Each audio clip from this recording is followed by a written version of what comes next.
Making sense of a crazy NFL weekend ain't always easy. What the fuck was that?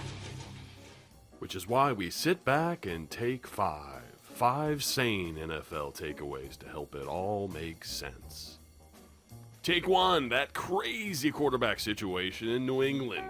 You had to see the smoldering hot lame takes coming, the dumb questions on the horizon. They won with Brady, but they also won with Garoppolo and Jacoby Brissett. They even won with Castle. So what is it? Is Brady that good, or is it just Belichick?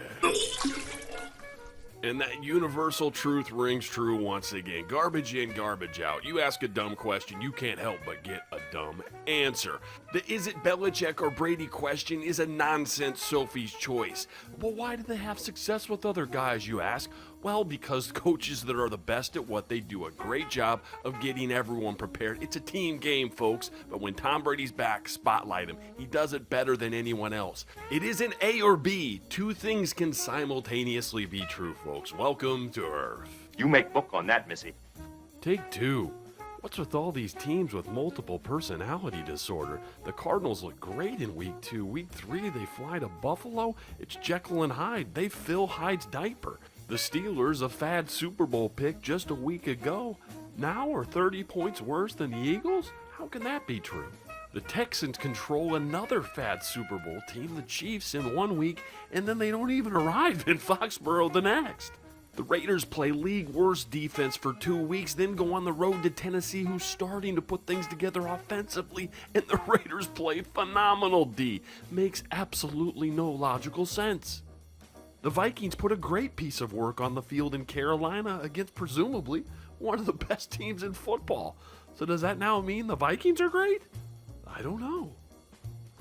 What I do know in football, sometimes teams simply don't show up, even when all the matchup factors appear to be in their favor.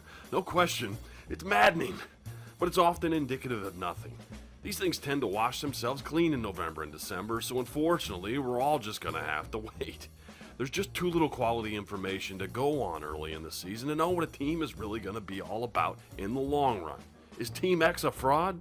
I don't know. Maybe the real fraud is thinking we can know before the leaves have even changed. Take 3. This new NFL rule where a second unsportsmanlike penalty causes an automatic ejection reared its ugly head. Weston Richburg, offensive lineman for the Giants here, makes a really nice block on Josh Norman. But you know what? He made a little comment as he walked off the field.